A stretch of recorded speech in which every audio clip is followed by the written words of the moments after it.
Hey y'all, welcome back to A Dinosaur in the Library. I'm Dawn.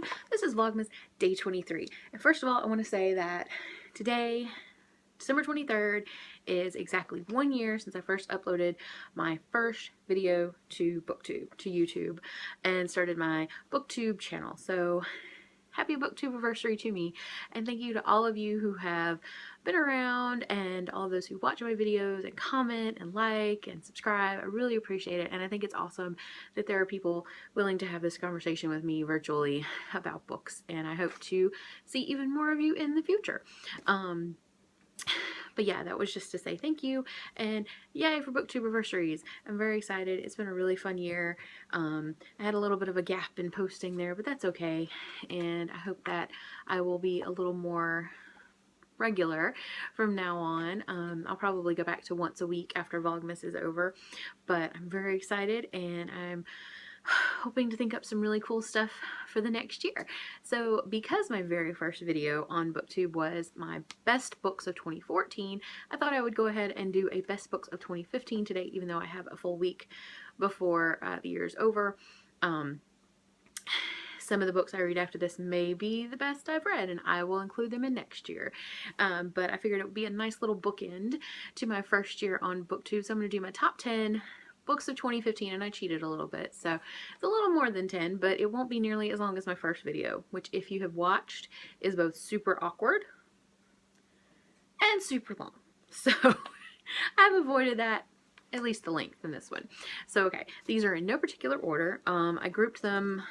There's a pile of YA, a pile of nonfiction, and a pile of fiction, and that's just how I grouped them. These are not in any particular order. I did not love I couldn't decide on my very favorite book of the year, so I just kind of cheated and lumped them into one list. So I'll start with the YA and go up just because the YA stack is closest. So the first one is part of the cheating. It's an entire series, and that is the Lunar Chronicles by Marissa Meyer, and I just picked up Ferris because it's honestly my favorite of the covers. Levana is super duper creepy, both in the story as a character and also as a picture on the front of this book. And I really loved the series, and I could have included other series, including Miss Peregrine's, which was kind of a difficult decision, but I think the reason I picked this one is because when I first picked up Cinder, I did not think I was going to like the series. There was so much hype about it. Everybody on Booktube seemed to love it, or at least the people that I watched, and you know, I just did not think it was going to live up to the hype, but it actually did. This is a series that I was very excited. As soon as I read Cinder, I had to go out and get Scarlet and Cress, and at that point that was all that was out, and then I had to go and buy Fairest on the day that it came out, and then I also bought Winter a few days after it came out, so I do have all of them, and I'm really excited for the short story collection that she is putting out, I think in February. That is going to have some of the stories that she's already released and I have read, but also I think the website said 5 stories that have not been released yet. So I'm very excited to see whose backstory we are going to get. So there's my first one. The next one is a standalone, and I reviewed this, so I will leave a link to the review below. This came in the June Owl crate, the Diverse Reads crate, and this is More Happy Than Not by Adam Silvera, an LGBTQ book that is kind of like Eternal Sunshine of the Spotless Mind. So freaking good. I cannot, tell you how much I love this book. I am so looking forward to his second book. I think it's supposed to come out next year. It's also LGBTQ, but it's about OCD as well. It's just a book written for me. I cannot wait to get to that book. So thank you, Adam Silvera, for this week, or this year. And the third and final YA book I also did a standalone review of, and I will link that below, and that is The Girl Who Slept with God by Val Berlinski. I adored this book. As I did a whole review, I won't go on and on about it. You can check it out there. This was excellent if you're looking for a very last minute gift for someone who reads YA, and this is really, to me, I wasn't sure if it was YA or not, but I think it is. It's just amazing. Anybody, not just people who read YA, would love this book. Character development, story, just awesome. Go read it. Shoshu, go read. Or actually, wait till the end of the video and then go read it. The next set is going to be my nonfiction, and I have 3 of those.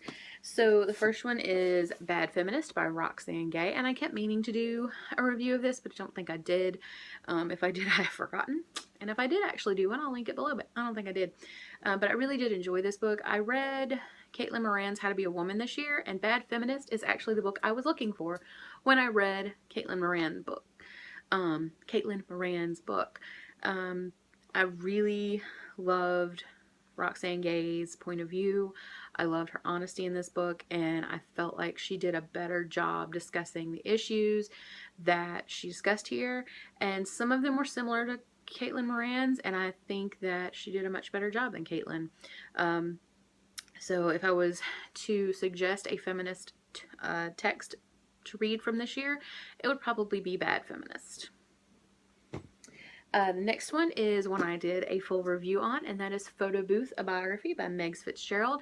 This is a graphic novel that is a history, both somewhat a memoir and also a history of the photo booth itself. And it's just really interesting. As you can tell, it's very text heavy for a graphic novel, and you get a lot of history, but you also get some really nifty artwork. So I read this at the very beginning of the year, and it stuck with me all year. I just love this book, and I really hope that she has new stuff coming out soon, because I really want to read it. And then the third and final nonfiction is also a book that I recently did a review of, and that is Furiously Happy by Jenny Lawson. This is a book about depression, and as I said in my review, this is a very honest and open look at what anxiety and depression can do to you, and she does it in a hilarious way, which is not something that everybody can do. So kudos to that, to her for that. So if you're looking for a nonfiction book for somebody, this would be an excellent choice. And then finally, I have my fiction. So the first one is Americanah by Chimamanda Ngozi Adichie. This one I had heard a pretty good deal about. I had heard that it was really good, and it was all true, and now I really want to read the rest of her stuff. I loved the story. I loved the character development. This is very much a character-driven sort of book, so if you're one of those people who really loves more action-oriented books, this is probably not going to be what you're looking for, but I suggest you try it anyway, just because it's such a good book. I love the way she writes, and I love the way she develops her characters, and yeah. Go check this out if you have not. And if you have not heard of this, what have you been doing with your life? Because she's amazing. She also has a very short nonfiction book that was printed from her TED Talk of the same name called We Should All Be Feminists. And I have it on my shelf, and I have not read it yet, but it is super short, so I'm hoping to get that read pretty soon. The next one is one I did a standalone review of, and that is Dear Committee Members by Julie Schumacher. If you've been here a while, you will recognize my Porcupine Butt book. This is an ARC. Obviously, it does not look exactly like the finished copy, but some of the finished copies do have this on it. And as again, I did a review of this. I won't go on too long, but I loved this. It was hilarious and sad at the same time, which is kind of hard to do. The next one is one that I talked about in tandem with another book in a review, and that is There Once Was a Woman Who Tried to Kill Her Neighbor's Baby, Scary Fairy Tales by Ludmila Petrushevskaya, selected and translated by Keith Gesson and Anna Summers. So I said in the original video I gave this 3 stars, but actually I ended up giving it 4, basically because it's a short story book. There are different stories in here. Some of them are awesome, some of them not so great, but I upped the rating simply because it stuck with me. I know I only read this a few days ago, but I cannot get it out of my head, and I definitely, absolutely want to go out and get the rest of these. I included this for the exact same reason that I included